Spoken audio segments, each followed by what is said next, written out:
Okay, just making sure it's on and everything, folks. Morning. It is about almost 7 in the morning on this Wednesday, the 17th of June, 2020. And I wanted to come on here, do this topics on my mind since, well, I don't have to be at work for another 6 hours. Yeah, it's one of those schedules that's kind of like up and down. It's like, you know, Monday I did 8:45 to 5:30, and then yesterday I did 8:30 to 4, and then today I do 1 to 5:30, and then tomorrow I think it's 8:30 to 4:45, and then the next 11:30 to 4, and it's kind of repeats itself a little bit or changes up a little bit the following week. I mean, stuff like that. It's one of those times during the year that this happens. Mostly because we got new people in, we got some people returning, stuff like that. But anyway, wanted to come on here and do this topics on my mind, this midweek one, as quickly as I can, to give you my thoughts on a few things going on. And yeah, it's been a kind of a newsworthy week, I would assume, for a lot of people to do videos on or podcast on because a lot has been going on as we speak in the world. You know, it's one of those situations to where um,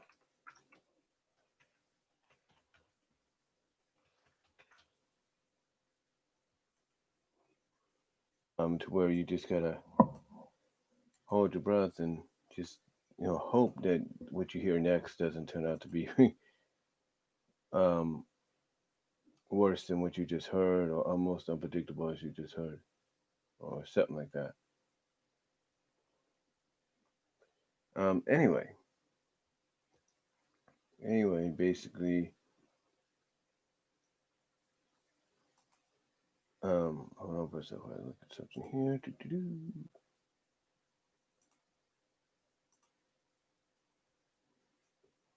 Okay.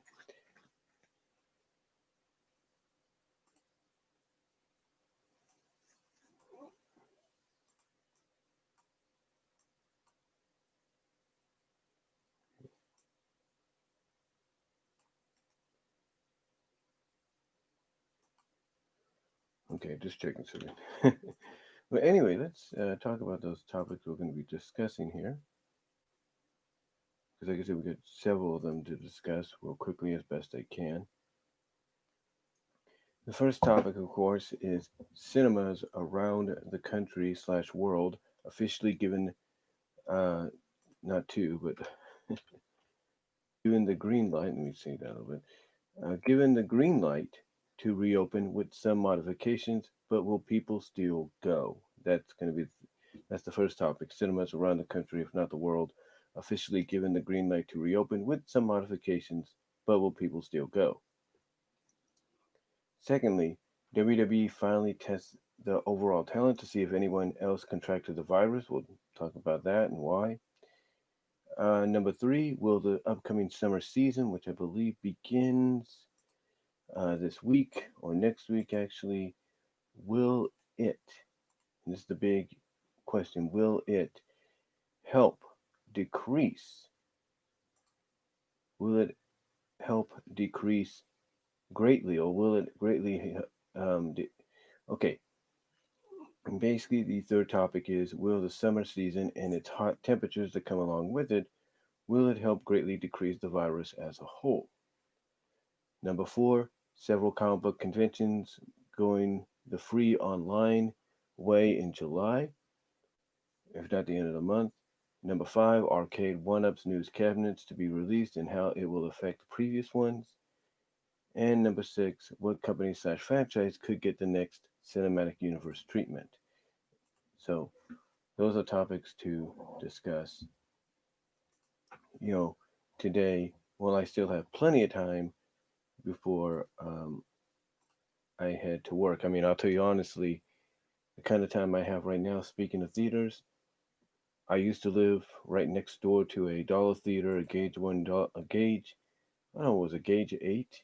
Yeah, it was a gauge $8 theater right next to the apartment complex I lived in Lawrence, Kansas. And this is the kind of schedule that I have right now. That if they were to open early, like let's say the first movie starts around 8:30, I'd be up and dressed by now and right in that theater to see that movie. So yeah, that's basically what it's like. But anyway, let's talk about the first topic and get that out of the way, and that is basically cinemas around the country slash world officially given the green light to reopen with some modifications. But will people still go? That is a big question. A lot of people have had, and I'm doing fine for anybody that's asking. Like Bugs, the person that uses the Bugs name here on YouTube, I'm doing fine. But yeah,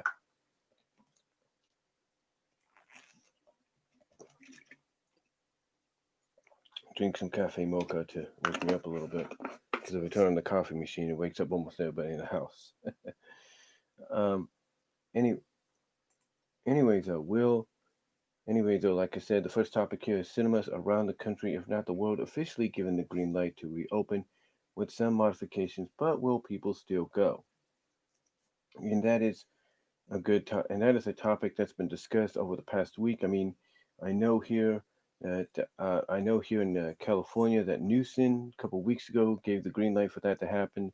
Newsom also gave the green light for productions to on um, a lot of Hollywood related stuff, whether it's movies, television series, whatever.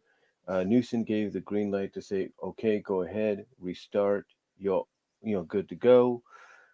Um, And again, and the same about a week or so ago, if not around the same time, was given for several, if not all, movie chains, theatrical cinema chains around the state, if not around the world and country, not just by our governor, but by several other governors and world leaders. So yeah, they were given the okay. They were given the thumbs up to reopen. Now there has been some situations in several parts of the world where apparently there's been a spike, if you will, in cases, and it's caused some places to shut down for about a week or a couple of days just to reassess the situation, to clean the area, enhance, sanitize it, as my job calls it or points it out as. So, yeah, they're not taking any chances, any, they're not taking any chances this time around. Now, again, whether or not you believe some of that, especially if it comes out of China, that's another story because of the fact that it sounds like it's not just places like China, whether you believe it or not, but other parts of the world, if not this country, where this is occurring. But it seems like the reclosing of several places is for a short term and then they reopen. I think this is going to be honestly the direction that all of the world, if not all the countries, going to go. That as soon as we get some kind of stabilization on this virus, and even with a vaccine, in place real soon, um, they're not going to take any chance. Like if somebody working somewhere, like at a cinema, contracts it, even if we have the vaccine or not, they're going to shut it down for about a day or so, and hands clean, go clean, clean, clean, clean, clean, clean, clean, clean, clean. Stuff like that. No offense, handsy, but no offense when I did that, but you get the idea. But basically, they'll go clean, clean, clean, clean, clean. Tit, tit, tit, tit. They'll just go all out, even if one person has it, to make sure they can reopen probably within the next day or two because they've kind of taken care of every single place that they would think a virus can um, hide or be contracted from. But yeah, cinemas around the world, if not the country, officially have been given the green light to reopen with some modifications. Those modifications are pretty much what I figured they could be. What's going to happen is basically there's going to be, because they got to limit the seating for right now. I mean, I'll give you this. I'm going to give you this. I believe before this year's out, everything will be as it once was. Seating will be back to normal. There will be no more block offs or anything. Because I think with the way we got to look at it, with the seating being blocked off in these modifications, we got to look at it as, oh, that section's a section they're doing construction on, they're working on, they're rearranging, they're removing the seats and putting in new ones, stuff like that. We got to have that mentality that when we see a section or rows of seats blocked off, we got to think, oh, they're working on that area. They're gonna take those seats out, put in new ones. We got to look at it that from a we got to look at it from like a remodeling standpoint, because that's basically what it's going to feel like. Yeah, yeah, but basically the modifications are some, well, again, the modifications which a lot of us, like I said myself, thought of or figured would happen is some areas, some seating in the theaters will be blocked off. They will have like those little, they will have plastic on the seats. Obviously, they'll probably have those, what is it, those pulleys, if you will. The pulleys that what's the name? The usher, yeah, the ushers pull back and allow you in. They'll have those around the seatings, but I don't think it's going to be for long. I don't think it'll be for long. Like I said, I got a feeling by the end of the year, we're going to get more announcements that basically indicate, okay, theater seating's back to normal now. They figured something out and all that. So there you go. So yeah, that's basically what the seating's going to be like. The other things that they're going to be doing as well to help out in a sense is they put plexiglass, of course, around the areas that are like the more crowded, more traffic wise, like portions of the theaters. Cinemark is even suggesting, along with some other theaters, Cinemark is even suggesting that people go online, um, use their phones, if you will, use their phones and go online to the app and order the concessions online to make it more safer and more safer and cleaner for people. Whether or not that means the concessions will be brought to you in the theater while you're watching a movie, or you have to go up and get them, that's an entirely different story. But Cinemark is doing that. I'm assuming AMC and Regal and other cinema chains will do the same thing as well, so that keep things safe and protected. Um, the other thing about it is when you go to the theater, you're not going to be able to do the traditional, first come, first serve kind of deal, walk in, get a ticket and all that. Instead, you're going to have to go online and reserve. Now, this is not a problem for me or my family or my friends because we're used to doing that anyway. Because if it's a movie we all want to see and it's good and we know it might be crowded, we choose, but we will go online and we will reserve the tickets to go ahead and see that movie and not have to worry about standing in line. And I think that's a good thing that they're doing as well, is that they're putting more emphasis and focus on basically having people utilize the app for the theater chain online. I mean, and this is something I'm actually a big fan of because I wasn't too sure about, let's say, the MLP movie and how crowded it might be on the first official day, which was Friday morning. I mean, I know Thursday, the day before, October 6th, in 2017, was the official opening during the evening, so you had some crowds there. But Fridays, of course, are a little bit more busier, no matter what the time is. So, um, so basically, like I said, long story short, um, we are going. So basically, long story short, I went online and I reserved. I think a day or two, a couple of days before, I reserved. I bought a ticket, I should say, to go see the movie, so that if there was a line for any movie, which it wasn't, thank God, um, I'd be able to, get in without any problem. Again, like I said, the other big change, as well, that people may or may not agree with, but it might be popular, is, of course, ordering the concessions online and getting them either brought to you or you have to go pick them up. So it's going to be really intriguing. But those are some of the modifications that are going on. They're doing the plexiglass around like the concession stands and stuff, and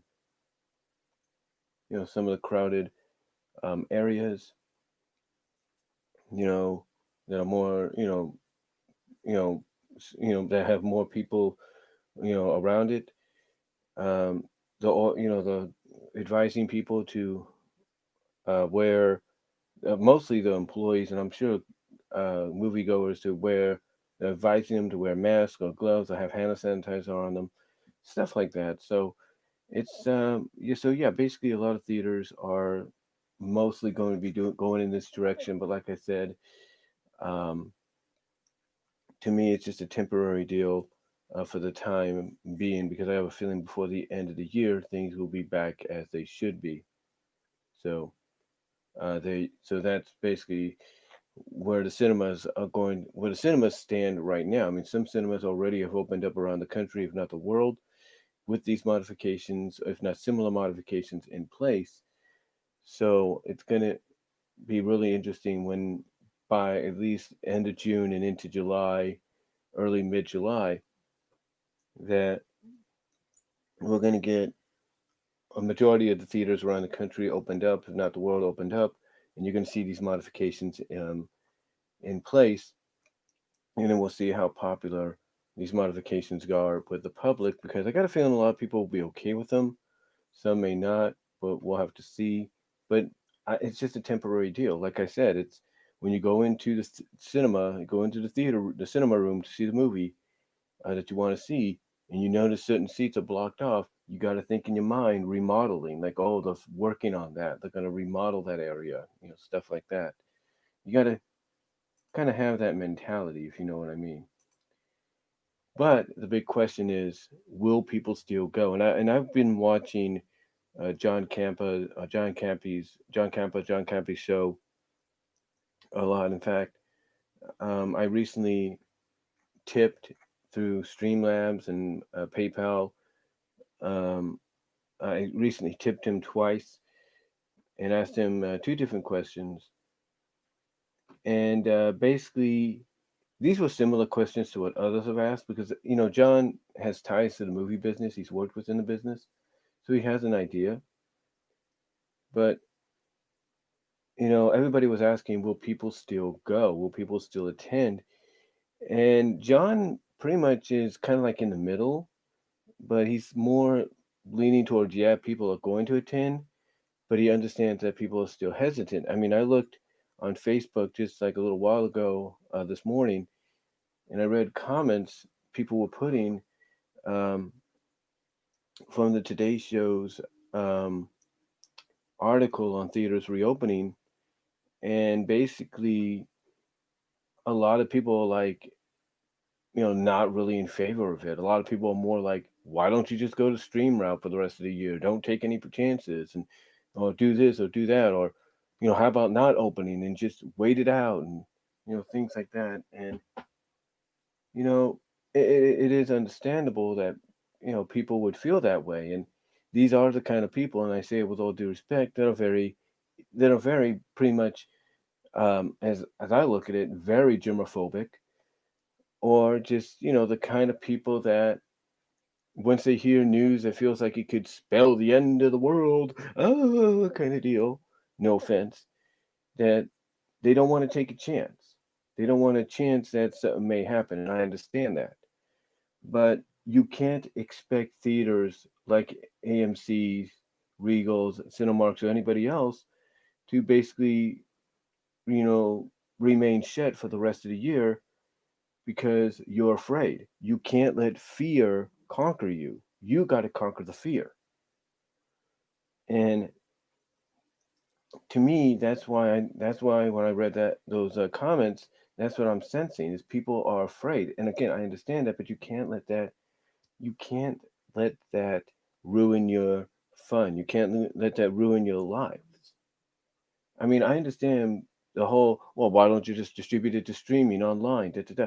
I understand that's becoming real popular thanks to things like Trolls World Tour being given that route by, Universal, Scoob, by Warner Brothers, Artemis Fowl, Disney Plus. I mean, I understand that.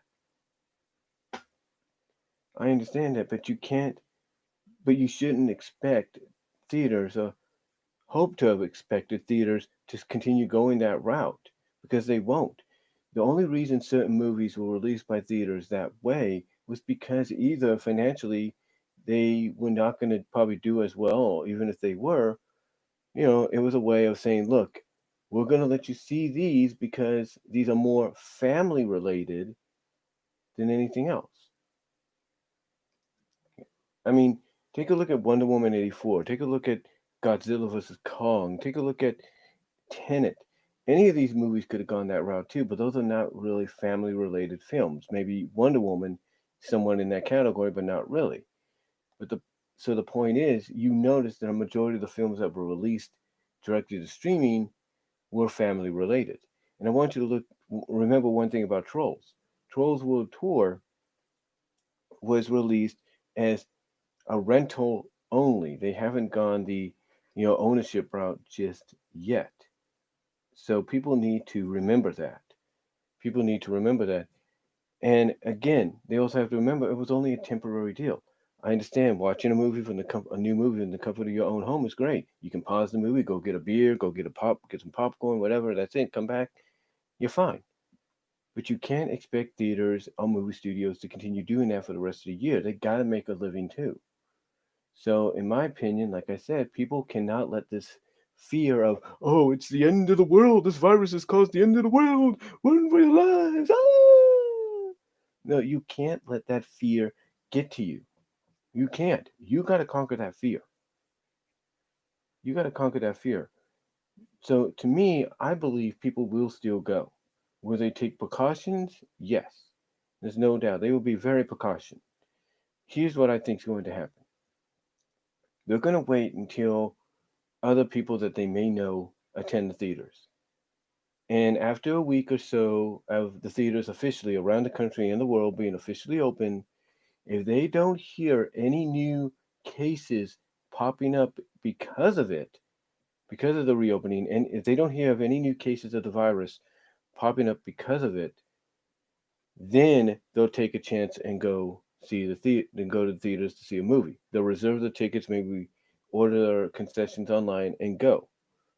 But they're going to wait until they see what happens after the first week or two.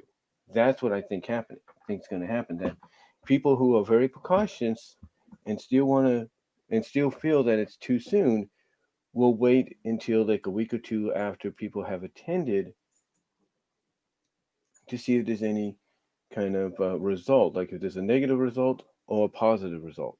The negative being, oh, there were some cases that happened, some people got infected or contaminated, or positive as nobody got contaminated, nobody got affected. So that's what I think is going to happen. But I do believe people will still go. I know for one fact that my family, once these theaters around our area reopen, they're going to go. They will go. They will order online. They will reserve the concessions. They will have the seating reserved because that's another thing that's being modified as well. Is if you once you order your tickets online, they're going to block off a certain section of that theater, a certain section of the seating in that theater for you and those you reserve tickets for. But yeah, basically, like I said, my family, I know certain members of my family, they're going to be like ready to jump on that as soon as theaters around where they live open up. But yeah, I still think people will go. But as I said, I think those that are very precautious about it, they're going to wait until after a few weeks to see what the aftermath will be, whether it's negative and basically people have been infected, or it's positive and people haven't been. So that's what I think is going to happen. Okay, so the next topic here: WWE finally tests the overall talent to see if anyone else contracted the virus. Okay, so the reason I want to talk about this is because recently, as of this past Monday, actually, it was reported that that someone in developmental NXT, if you will, performance center had contracted the virus. Now, this made big news to the point that WWE themselves had to put out a statement about it. And their doctor, or at least one of the doctors, said that starting the next day, they are going to test every single talent that they have.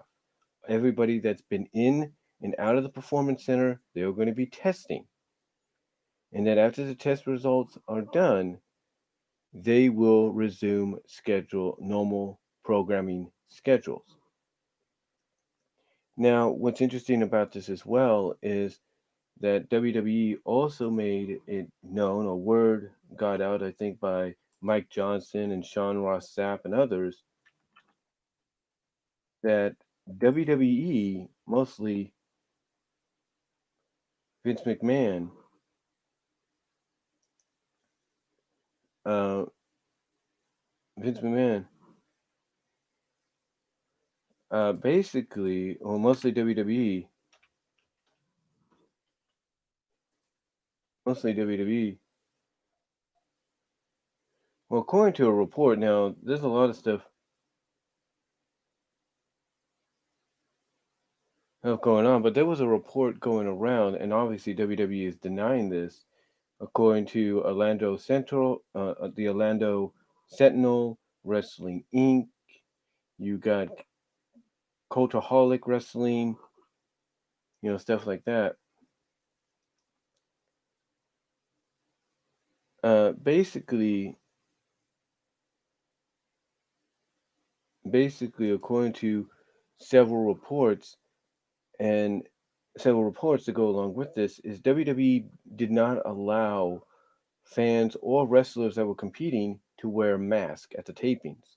Now, like I said, the Orlando Sentinel is reporting that WWE is denying that. They're saying that's not true. Cultaholic Wrestling is reporting that, saying it's not true. Not sure if Mike Johnson has done that or Sean Ross Sapp, but it's kind of so that portion of the report is kind of like up in the air. A lot of people are probably going to tend to believe that WWE didn't did go the route of not allowing people because WWE hasn't really won them over. Now, here's the thing: people might say, "Oh, well, it was probably just some kind of hardcore fan that just wants the wrestling and all that, da da da da," or someone that's a germophobic, stuff like that, or the John person that did the report to the Orlando mayor and all that about a month ago or so. So that's kind of like right now 50-50. Now I know Just Alex, formerly Deluxe Man, Just Alex, who by the way is celebrating 10 years on YouTube. Congratulations to him. Um, but Just Alex did a video on this yesterday. Now I didn't watch it fully, but I know how. But I can definitely tell you that when Alex read something like this, he was not happy. There's no doubt because I'll admit, how could you allow your superstars, your wrestlers, your men and women that put their lives on the line for you and everybody's other entertainment every day, if not every week now, for countless hours, how can you not allow them to have masks to wear before they have to take them off and go out and compete? How can you allow your performance center trainees and your NXT rookies and even some actual fans, if you will, not be allowed to wear masks in the performance center knowing what's happening? That's not right. That's not good. Now, some might say that perhaps the reason WWE didn't allow people to wear masks is because they're reading exactly what the World Health Organization and even other doctors, those even within Trump's administration, have been saying, and that is the mask is to prevent the virus from getting out. In other words, to prevent those that have it from contracting you, or those that are sick from contracting you, or something like that, and maybe vice versa. So maybe some people might say maybe that's why WWE didn't want the mask because they believe it's you should follow the actual rule of it's not needed to be worn by everybody, just by those that are affected or around people that could probably contract them. or something like that, or can make him sick with any kind of illness that could result in the virus.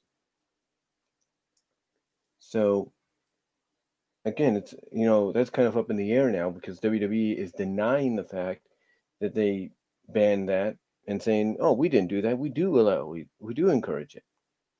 So yeah, that's what happened. And before yesterday's tapings or today's tapings, they have been and still, I guess, currently are testing superstars to make sure none of them have the virus.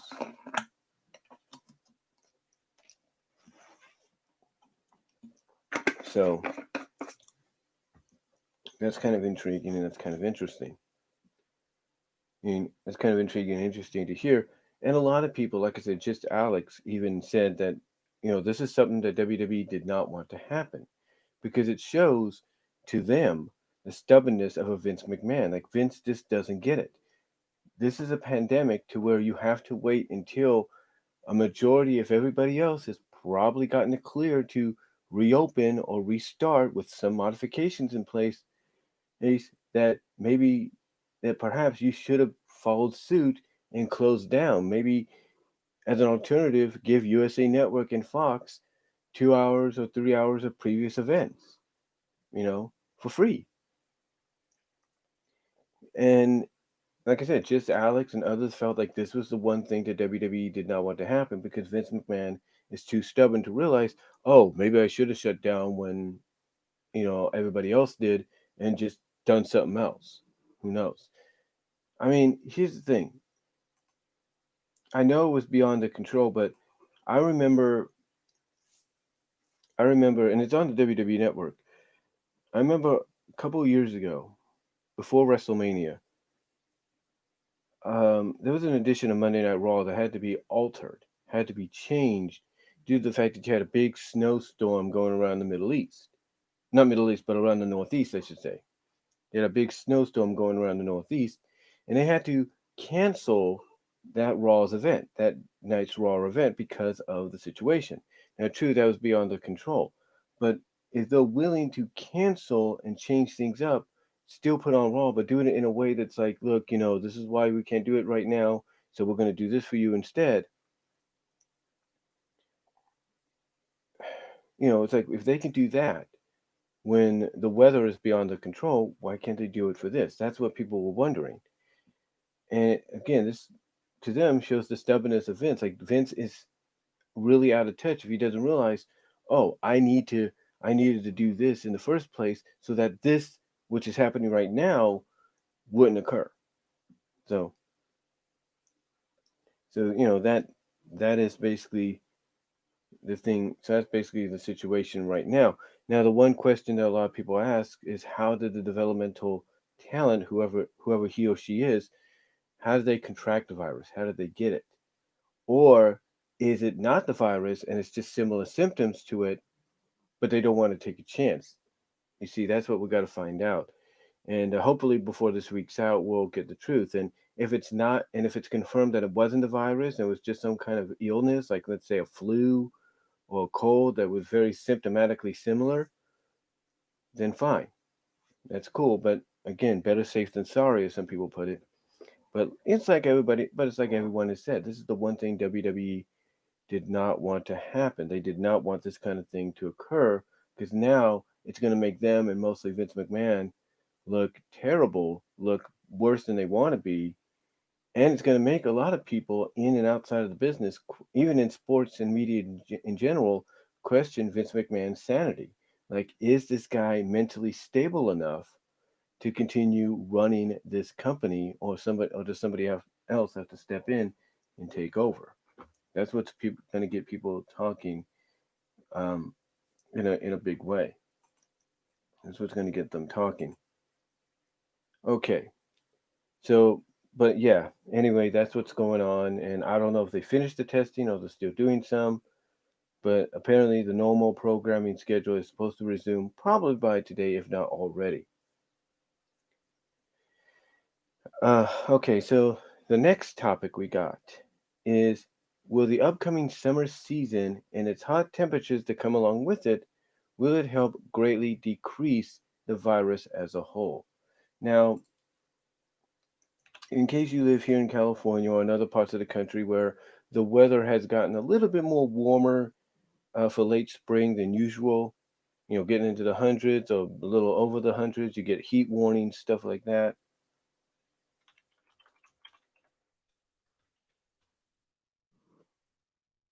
You know, you get heat warnings, stuff like that, or heat warnings, I should say. If you live here in California or in other parts of the, like I said, other parts of the country where this has happened, where the temperatures in late spring have raised up to, like I said, the mid 90s to the low hundreds, maybe even the high hundreds, like the 110s, um, then you might have noticed a downbeat, a downcrease of cases. Like the cases haven't been reported as much. And according to an article that I found on Facebook, according to an article I found on Facebook, apparently the sun itself helps decrease the virus. So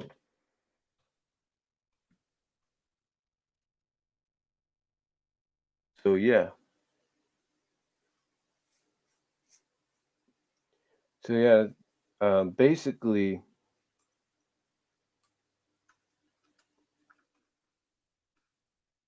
so basically,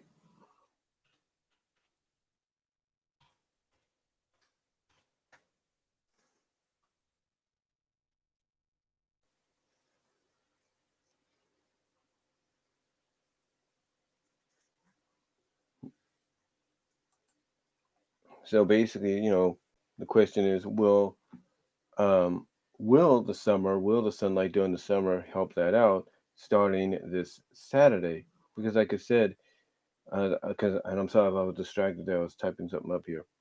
I was looking something up here on Google on it. So anyway,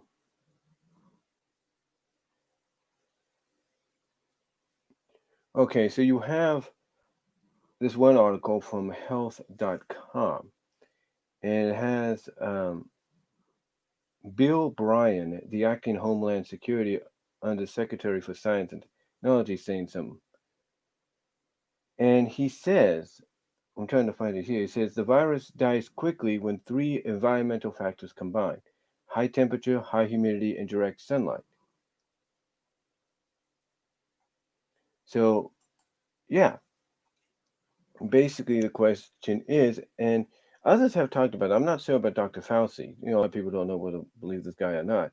But this doctor and other doctors have all kind of conceded that yes, during the summer, the virus itself becomes less contagious. That high temperature, high humidity, and sunlight as a whole combined helps decrease a chance that the virus will be contained. Because during the summer, what do you do with a lot of germs? Like if you have a cold during the summer, what do you do to one of the main things you do to get rid of it? You take medication? Yes, you do. Like Dayquil, Nyquil, whatever. Fine. Um, but the other thing people do is they actually go out into the heat and they sweat it out. I know for certain that there's been a couple of times where I've had a bit of a cold and stuff, and during the summers or something like that, and I've gone out and basically being in the hot weather, I've sweated, of course. With this kind of hair right now, you would sweat a lot anyway. But but anyway, I sweated a lot, like I'm sweating now, and basically I come back in, and even though I gotta take a shower or something like that, I feel better. It's like the heat, I feel better. Like the cold basically has decreased. The germ, the virus that I had decreases. And that's what a lot of people are wondering about the summer. Will the upcoming summer season and its hot temperatures that come along with it, will it help greatly decrease the virus as a whole? And according to this Bill Bryan, who's an acting is a doctor that's part of the Homeland Security and all that, that yes, that will play a major factor. I don't know, like I said, if Dr. Fauci agrees with him, But apparently, this is something that's been raised for a while, even since this whole thing started. Is will hot weather, hot temperatures decrease it? And again, if you live in California or in other parts of the country where in the recent past few weeks the temperature has gone into the mid 90s, if not the mid low hundreds to high hundreds, you may have noticed that the cases have decreased.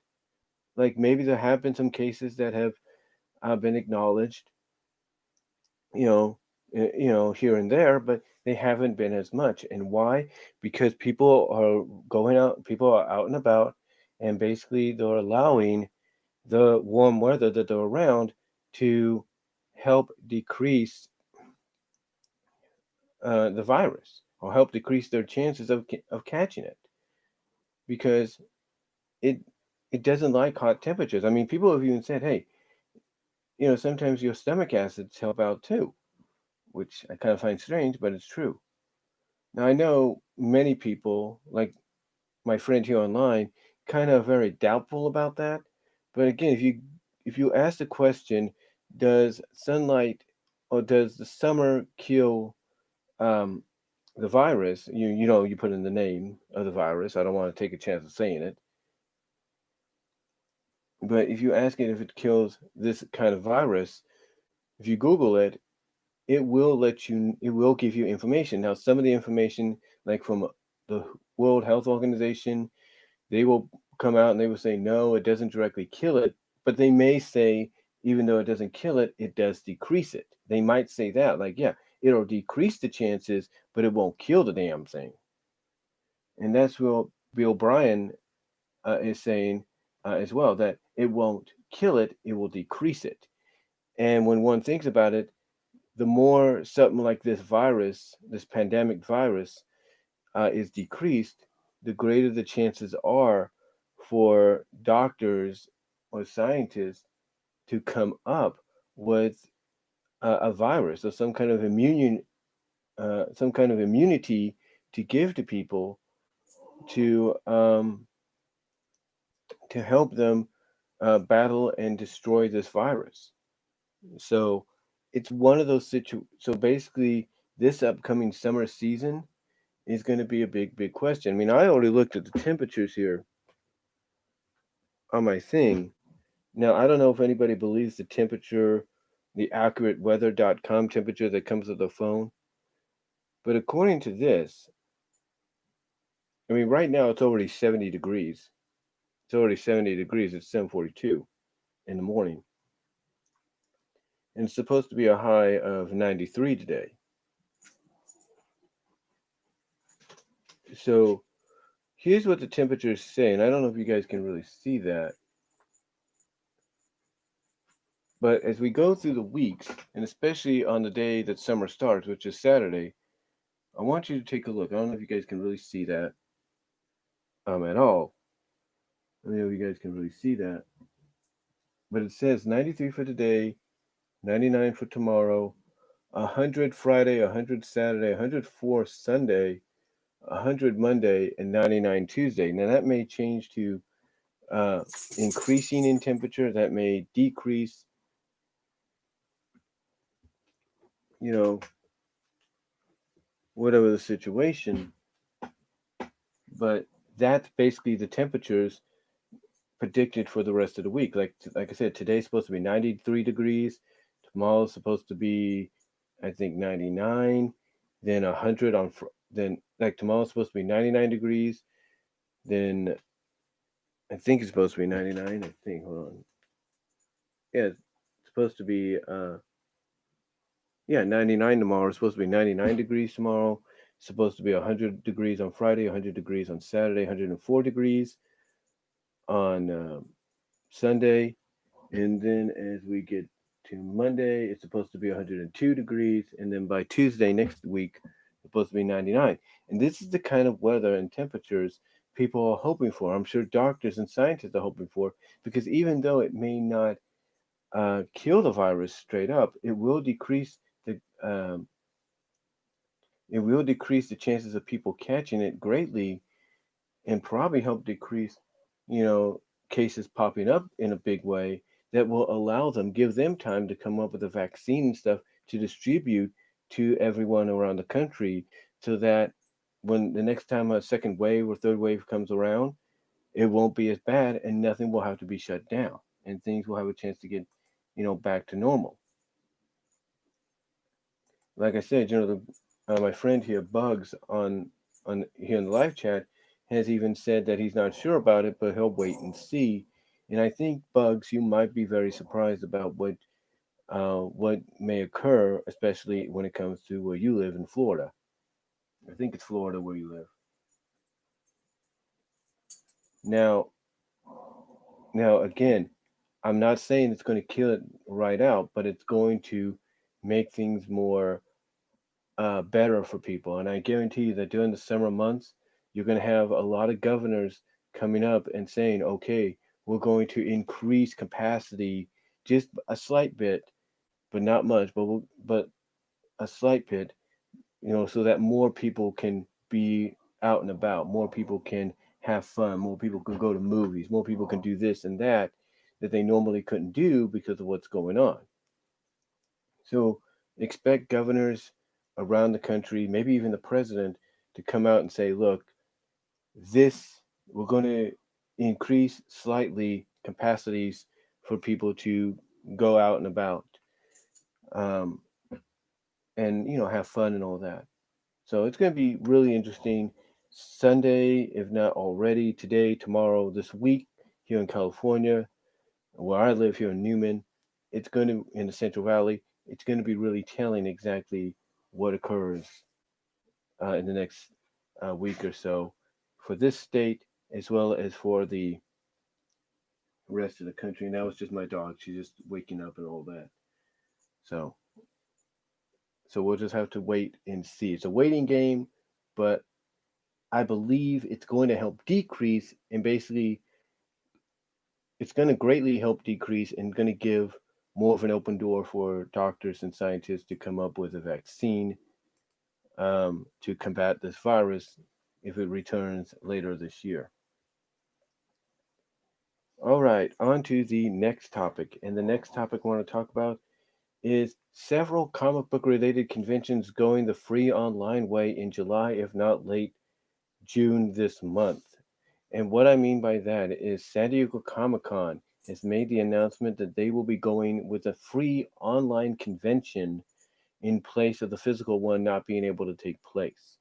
Now, this is nothing new, obviously, because if you're a fan of any franchises that have their own conventions, like My Little Pony Friendship's Magic, Transformers, Minecraft, Dungeons and Dragons, you know, Magic Gathering, whatever, anime, this is nothing new. This is something that's happened already because, when you have a group committed, when you have a group that is in charge of a convention that is one of the more notable conventions, that people like to go to based around your franchise, then there is no doubt that they're going to find a way, even if they can't do it in person, they're going to find a way to basically say, okay, we're going to make this happen, we're going to do this, and we're going to take care of it, and we're going to do it now. And that's what's going on. That's what's going on here with San Diego Comic Con. They're going that route. And DC Comics with their convention, let me see what this one is. Hold on.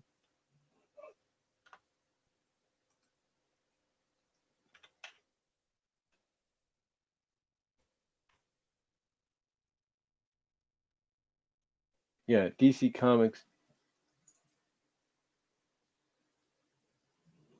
Let's see, FanDoh. That's a new one. Hold on.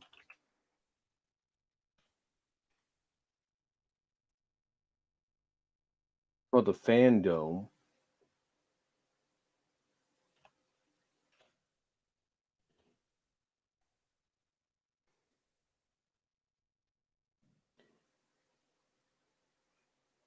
Okay, it's a virtual DC event.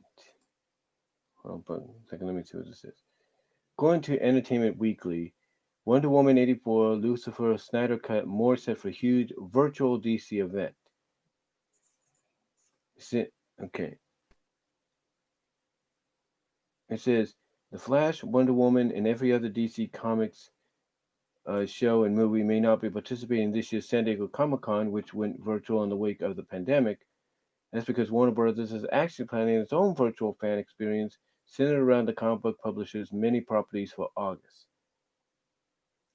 It says on August 22nd Pacific. It says on August 22nd, 10 a.m. Pacific time, Warner Brothers will launch DC FanDoh, a free global online event boasting big announcements and new content from across the DC's TV, movies, games, and comics, and only available for 24 hours. The studio announced Tuesday morning, or the studio announced Tuesday morning.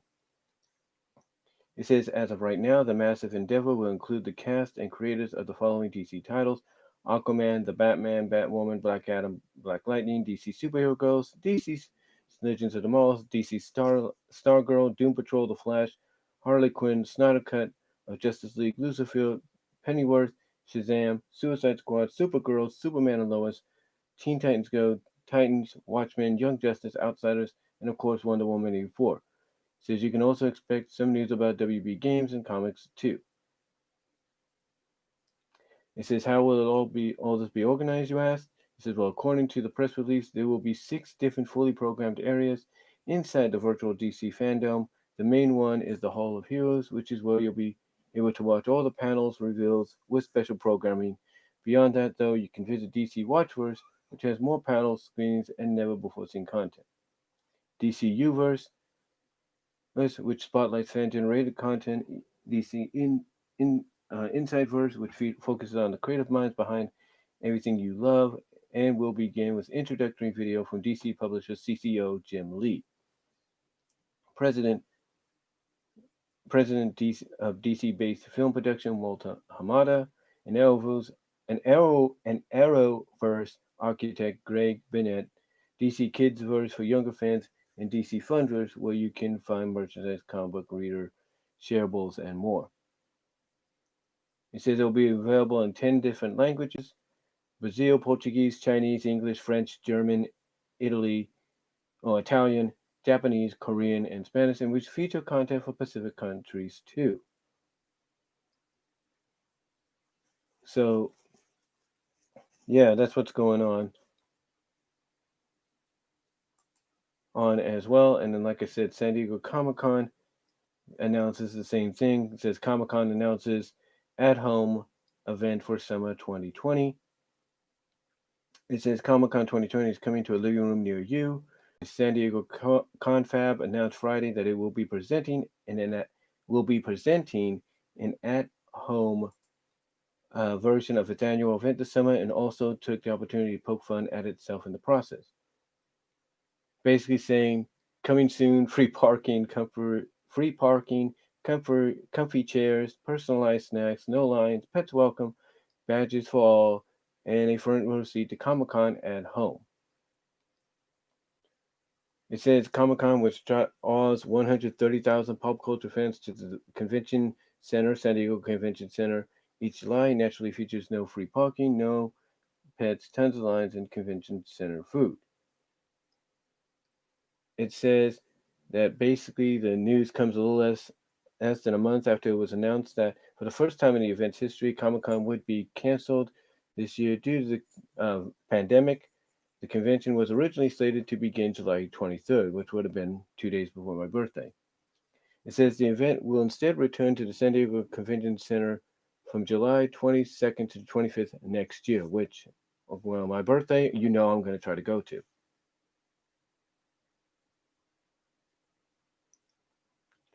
So, yeah, it's just one of the many conventions, and I think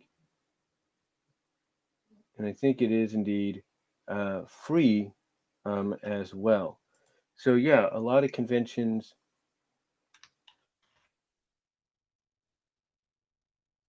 Happening at home. So that's pretty good. That's pretty cool, and everything.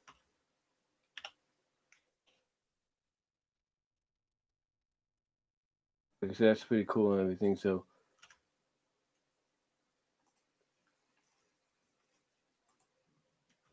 you know, like I said, that's pretty cool. That's nice of them to do because usually you do have to spend money and everything to to see this kind of stuff. Now, the thing is, when does it take place is the question. It's obviously, I think, going to be taking place on the same dates it was supposed to take place, in person at the convention center. So it's going to be really interesting uh, to see what occurs when this happens. Cannot wait for that moments and everything. So you definitely know that I'll be watching that event. It's probably watching the DC FanDoh as well. It's really interesting that they're going to be doing a lot of this just to make up for the fact that physically nobody can be there in person. I mean, like I said, I want to go to it, and if I have the money next year, I'm going to want to go to two conventions, BabsCon right here in the Bay Area, and of course San Diego ComicCon. I'd love to go to those at least once in my life. Uh, but anyway, but anyway, like I said, that's happening. These are just several of them. I'm pretty sure there'll be more making the announcements. I mean, as far as I know, there are some conventions that are still planning to go on as scheduled, even though they've had to postpone and reschedule, but they're still planning to go on, as they originally intended. So, but thankfully, that might be in later in the year when we have a vaccine. But yeah, several of them are going the free online way, the virtual way, which I think is a good thing because it allows a lot of people to stay at home. And let's say if they have a laptop like what I do and it has an HDMI output, it allows them to connect it to the TV and they can watch the thing online. So, on the television, that is. So really, so really, so it's really interesting news. And obviously, they're going to figure out a way to get people to get people to, attend these panels virtually and everything. The one thing that PonyFest did and BabsCon Online did, or one thing that PonyFest and BabsCon did this year when they had to go this route, is they had a Discord server, and I'm pretty sure San Diego Comic Con and DC Fandom are going to have the same thing. They're going to have a Discord server that's going to probably on the side have a section to click to go to certain areas on Twitch or YouTube to watch the virtual panels and stuff. So really interesting. Cannot wait for that for these events to take place. I mean, we already see that because E3 had to be scrapped this year. We've already seen Sony, Microsoft, and Nintendo step up and say, look, we're still going to give you something that we promised that was going to be happen at E3. We're going to make it happen here. Or we're going to make it happen in this manner instead. So really intriguing and cannot wait, like I said, for these events to happen when they do. So anyway, with that said, let's move on to the fifth topic. Fifth topic being that Arcade One Up has announced, because they also did, like I said, there was an event that took place online as well. I think it was a gaming event, a gaming convention that took place online as well. And it was during this event that Arcade One Up announced its newest cabinets to be released later this year, if not next year. And the question is, how will it affect the previous ones? So the newest ones that they announced this year they announced at this event were, I'm going to look it up right now, but one of them, if you're a fan of, Buckshot or Buck Hunter, I think, or Buckshot, I think, hold on, let me check. I know they made some announcements. Here we go. Here we go. So they made the announcement that these are the four new cabinets that will be coming. they have the Miss Pac-Man arcade cabinet, and it says details to be announced, but that was made official at the event, and it's going to include, from what I understand, Miss Pac-Man. It's going to include Miss Pac-Man. It's going to include Galaga again. I think it's Galaga. It's saying, hold on. It's going to include um, it's going to include Galaga. Oh, Galaxin. It's going to include Galaxin. That's what it's going to include. It's going to include, if I can get back there, hold on for a sec.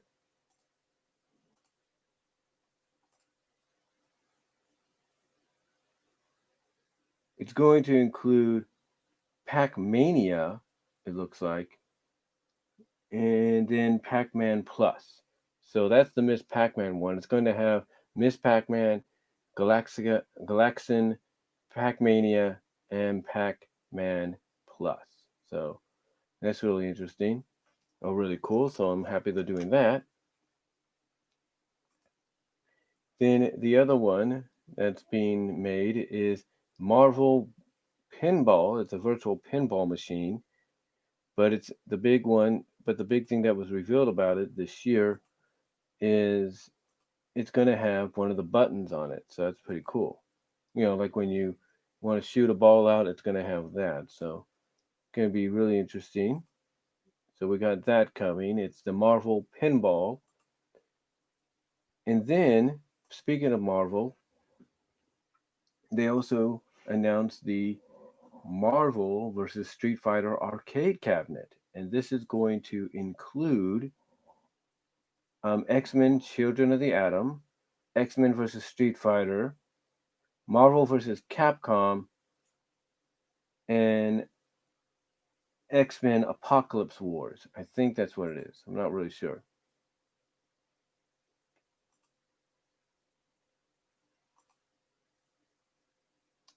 It's Children of the Atom and then the X-Men Apocalypse War.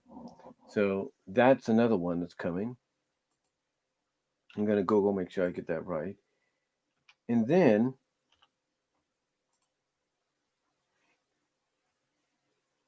okay, let's see. Okay, this will get not Twitter. Oh, IGN. Here we go. IGN, CNET. Okay, let's try IGN and CNET. Let's see. Okay, it says. Oh, here we go. This is what it is.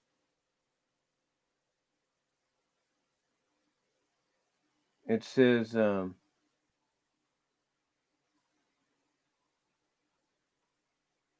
it's different ones. They actually have different ones. I have to look it up, but they have the X-Men versus Street Fighter one, which is going to have Marvel versus Capcom Clash of Superheroes, Children of the Atom, which is an X-Men game, and X-Men Mutant Apocalypse.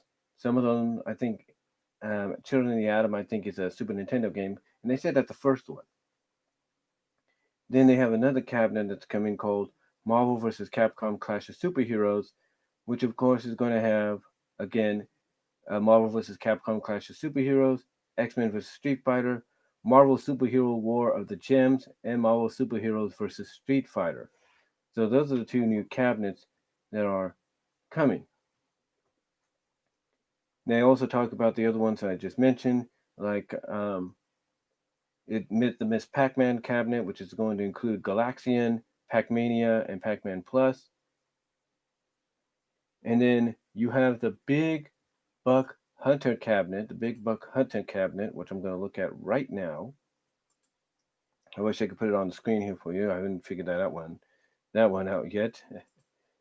But you got the Big Hunter, which is going to include the Big Buck Hunter, according to CNET, will be the arcade one-up's first to include light guns, and it'll come with Big Buck Hunter Pro, Big Buck Hunter Pro Open Season, Big Buck Safari, and Big Buck Safari Outback. It says, according to CNET, that The company plans to release all of them in the holiday season of this year, and that it'll cost between $400 to $500 a piece, a jump from its usual $300 cost, which I could probably understand because of the fact that with which I believe, again, like I said, which I can understand because when you take a look at what they're distributing, it has to make up for the cost. So I can definitely see something like Big Buck Hunter. I could see that being possibly your near $500 game, maybe. And then I could see something like the pinball game being around 400. The other ones I could see wavering into the 350, 400 range.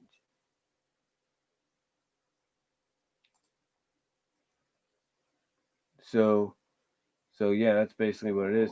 And then of course they have one that's already out, but I don't know if they made the announcement. One that's already out. It is Burger Time, and it's going to include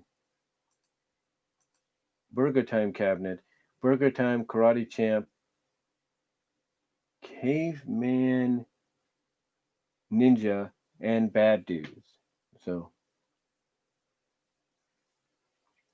so that's what's going on there. But yeah, those are the newest systems that they have made the announcement of.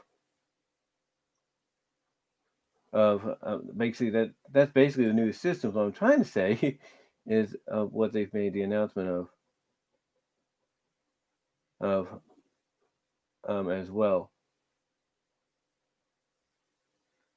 So that's pretty cool. It's really good that they're doing this. Now, let's see the arcade. Oh yeah, this is from Walmart. This would be like cuckoo. I wonder how much my job does for goes for that one.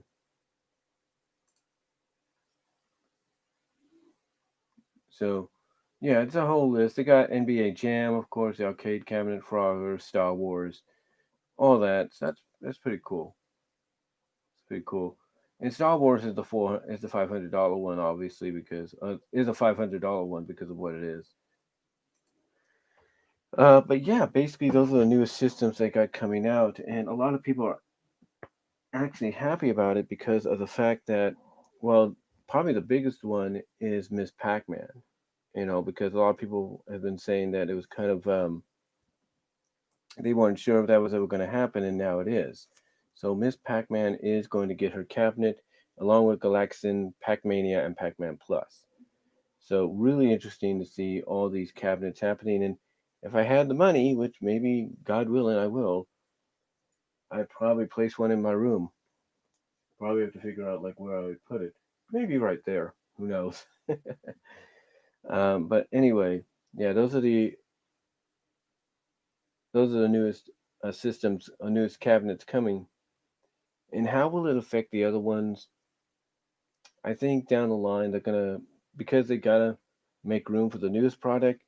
It's gonna cause the previous ones to go down in price. I know that some of the cabinets we have at my job have gone down in price. Like sometimes even without the box, they're already assembled. They go down to like 150. I think that's the I think that's the final fight one that we have in the lounge, and the others still go around 399 or 349. I think they're going to go down in price. The one that hasn't sold a lot right now, and I've got a feeling because of that, it's going to get clearanced, is the Ninja Turtle one. And once it gets clearanced, you'll be damn right I'll be on top of that. Um, but yeah, basically it's just it's just one of those situations to where um, with new stock you got to make room for new ones, and I've got a feeling that the more are and I got a feeling when these come out later this year, you're going to see a decrease, in price when it comes to some of the other arcade cabinets. Not just at where I work, but at other places like GameStop and everything. You're going to see a decrease in a big, big way of these arcade cabinets as the newer ones come out. And because again, if one of them is going to cost like 500, which I think will be the big buck one, that's you got to make room financially. You got to make some room, and I think what they're going to probably do is take some of the ones that have already come out and say, okay, you're going down. You got to go. We can't have two $500 ones. So Star Wars, you're going down to $3.99 or $3.49. That's what I think is going to happen. But anyway, yeah, those are the newest titles that Arcade One Up has announced to come out later this year, and I'm sure a lot of people can't wait for that. All right, number six. Number six, the final topic here. What company and franchise could get the next cinematic universe treatment? And this is a good question. We know that Marvel is still in the process. They're getting ready to go into the fourth phase, if you will, which is going to be like, it will connect to the previous phase, but it'll be like a whole new thing. So it's going to be really interesting how that works out. We know that Warner Brothers through DC is trying to continue their extended universe or their established universe, and they're going to try to continue that with the likes of Wonder Woman 84, try to keep it set within the world of in continuity and universe of Justice League, Aquaman, Batman versus Superman. You get the idea. So they're going to try to keep it within that. They got plans to do other ones as well to try to keep them in the same continuity, as well as do some, as they call it, the DC Black. That's what they call it, the DC Black label, um, or DC Dark, as they call it, movies, which are standalone movies that can be rated R and all that down the line. So yeah, same universe as Suicide Squad, Birds of Prey, the Harley Quinn movie, stuff like that. They want to keep Wonder Woman in that continuity. They want to keep that universe going, and we know that they're still in the process of doing that. We know that Warner Brothers also wants to do a Hanna-Barbera cinematic universe, but that might be up in the air now due to the fact that what they intended to be the original theatrical release of Scoob went directly to home video. Now, here's the one thing I will give John Campa credit for.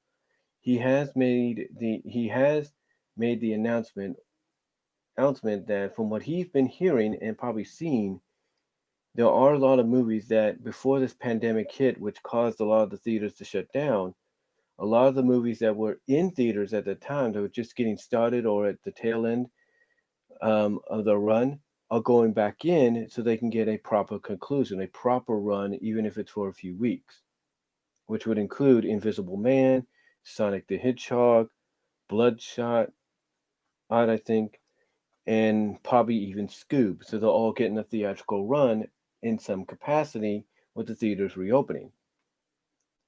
But but the Hanna-Barbera Cinematic Universe, it's still probably going to happen, but they're probably going to wait after a while to make the announcement of what the next installment is going to be. And we know Sonic obviously is going to probably get a cinematic universe as well now because the announcement of the Sonic the Hedgehog 2 movie. And we know Hasbro wants to go the cinematic universe route as well with the announcement that Bumblebee is part of that in some ways, and that because of the Bumblebee movie, I should say, we know that Snake Eyes is going to probably be part of that. So you're looking at the Bumblebee movie and the Snake Eyes movie as probably being the first to the foundation, if you will, for the Hasbro Cinematic Universe, with a future G.I. Joe, Transformers, and movies, slated for whenever, slated like for the future, along with possibly connecting to movies based around Visionaries, Micronauts, Dungeons and Dragons, and heck, may even somehow connect to MLP. Who knows? So we know Hasbro basically through Transformers, GI Joe, and maybe Micronauts, Aunts, and others are heading the cinematic universe route as well. But the question is, who would be the next one? What would be the next franchise? And I think honestly, the next franchise to get the cinematic universe treatment is currently in the process of doing it, but through television. But I could see them in the future making a jump to movies, whether it's direct to Disney and Disney Plus, or maybe a limited, if not full, theatrical run. And that is the Disney Afternoon. And I could see the Disney Afternoon getting that because of the revampedness and rebootness and connections thanks to the likes of the DuckTales series. So I see the new DuckTales series as being basically the foundation that's being the foundation as well as laying the groundwork for a Disney afternoon-like cinematic universe to occur. And like I said, they're already going down that route. I mean, you had the Rescue Rangers appear, you've had Goofy appear, you have Tailspin's Kit and Molly showing up soon.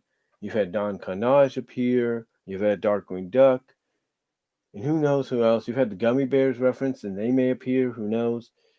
So you've had a lot of Disney Afternoon characters and references and Easter eggs just thrown in through courtesy of the new DuckTales series. Heck, you even have the Wuzzles being introduced later on, but being, I guess, mutated into monstrous versions of themselves. Who knows? So you got all these cinematic universes. Oh, so you got all these Disney Afternoon connections occurring. So to me, when I look at the cinematic universes, or not look at what other franchises or companies could go down that route, Disney's already doing it with Marvel. They're doing it with Star Wars. Animation wise, they got to go with what DuckTales is laying the foundation with. The new DuckTales series is laying the foundation with for.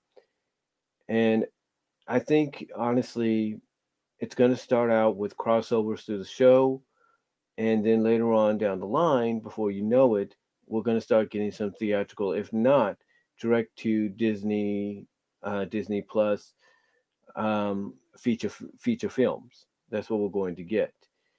I know some people might find that hard to believe, but think about it. Think about it for 1 second, people. You know, Disney wants to obviously bring back, people at Disney want to bring back the Disney Afternoon. They want to bring it back for a new generation with a new kind of revamped version of it. And DuckTales 2017 to currently is laying the foundation for that. It's laying the groundwork for that. With the cameos, the references, the guest starring of Disney Afternoon, of characters of previous Disney Afternoon shows, of a previously original, I should say, Disney Afternoon shows. So it's going to be really intriguing. It's going to be really interesting to see exactly what we get in the end. And I'm hoping, I'm hoping that this will lead to a cinematic universe. I mean, you can't tell me that they're not going to see what Warner Brothers is. This being Disney, you can't tell me they're not going to see what Warner Brothers is doing and saying, "Hey, well, we can do that, and we can do it better. We'll do it with one of our more popular properties, the Disney Afternoon," and they will do it. They will. So don't be surprised, eyes, if in the near future, probably very soon, you get announcements of feature-length films, whether they're theatrical or direct to Disney Channel, Disney Plus. Don't be surprised if you get announcements of feature films based on the new DuckTales series, based on Rescue Rangers. I mean, we know they're doing a live action movie, live action CGI movie, but don't be surprised if they do an animated one that's set in the DuckTales universe. Don't be surprised. Don't be surprised if they do the same thing for Tailspin with a grown up Molly and Kit. Don't be surprised if they do one that's kind of like serves as a prelude within the same continuity universe with Gummy Bears. Don't be surprised if any of this occurs, because by doing so, they will be setting up their own cinematic universe, even if it is just a direct to Disney Channel, Disney Plus like scenario. And people obviously will look forward to that. They will look forward to it and they will like it. Because again, why would you use the new DuckTales series as the foundation, as the place, as the show to lay down your groundwork and your foundation to bring back these iconic characters? I'm just saying, I think honestly it would be worth it in the end. I really do. I think it'll be worth it. And I'm not going to be surprised if they make the announcement down the line of a movie based on the new DuckTales series, a feature length movie, which will be basically which will basically have better animation, but will either be a theatrical release or a direct to Disney Plus, Disney Channel release. And the same with the others. Do not be surprised. Because, like I said, why would you use your newest series, your revamped, rebooted version of DuckTales to bring these characters in. It doesn't make sense. Excuse me. It doesn't make sense in my opinion. You know, it's kind of like the scenario with you know with Marvel. It's like why do why bring in the likes of, let's say, a Black Widow in the second Iron Man movie if you weren't going to do anything with her down the line, knowing she's an established character? Why would you go through all this trouble to get Spider-Man finally in if you weren't going to do anything with him? You know what I'm saying? So to me, to me, I believe we're going to probably get a cinematic universe like scenario when it comes to these new revamped, rebooted versions of the Disney Afternoon shows and characters, courtesy of the new DuckTales series. And like I said, I believe the new DuckTales series is laying that foundation and that groundwork for something like this to occur. So don't be surprised, in my opinion, if in the near future you get the announcement of a theatrical, if not straight to Disney Plus, Disney Channel release, a feature film release based on the new DuckTales series with better animation than what you're getting with the series right now. And then the same would, continue with, or same would happen with the rest of the Disney Afternoon properties that have been acknowledged, featured, or referenced. So don't be surprised if that happens. Don't be surprised because I think it will. And I think it'll go this route. You're going to have the DuckTales one. Then you're probably going to have maybe a prelude one with the Gummy Bears. Then you'll get a Rescue Rangers one. You'll probably get a Darkwing Duck one. And you'll get a Tailspin one. Probably within a span of the next few years. And I wouldn't be surprised by that. I would not be surprised if that happens in the next few years. So that's just my opinion. Because and could I be wrong about it? Absolutely. But I think that's the obvious direction and goal they want to head towards, in my opinion. They want to get to. But anyway, though, guys, um, that's gonna probably do it. That's probably gonna do it for the topics on my mind today. But like I said with the last topic, I see them doing a Ducktales movie first if they do it. If they go this route, which I believe they will, doing a Ducktales movie first, then probably doing a Gummy Bears or Darkwing Duck one next. Gummy Bears probably more than likely because it serves as a prelude. Then Darkwing Duck, then maybe Rescue Rangers and Tailspin, or maybe Rescue Rangers after Gummy Bears, then Darkwing Duck, then Tailspin, or maybe they'll go the route of Rescue Rangers, Tailspin, Darkwing. Who knows? So um, that's what I see happening. And again, if I'm wrong about it, I'm totally wrong about it. But I think that's that's the end goal for Disney and the people behind the revamped DuckTales series and the Disney Afternoon like characters and series as well. But that's that's all I can say, guys. Though for this, but that's about it. That's gonna wrap it up for this morning's midweek topics on my mind for today, Wednesday, June 17th, 2020. Thank you all for watching. Really appreciate it. Comment down below if you didn't watch this live, but you're watching it post live after it's already been streamed, and everything. Comment down below your thoughts on what I had to say. Thank you to those. If you're only one person or so in the live chat, thank you for joining me. Really appreciate it. But again, let me know what you guys all think about what I had to say, and that's about it. So, guys, to have a good rest of the day, and I am out. I'm gonna relax a little bit because even though it's 4.5 hours, I still got to work today at 1 o'clock. Peace out. God bless.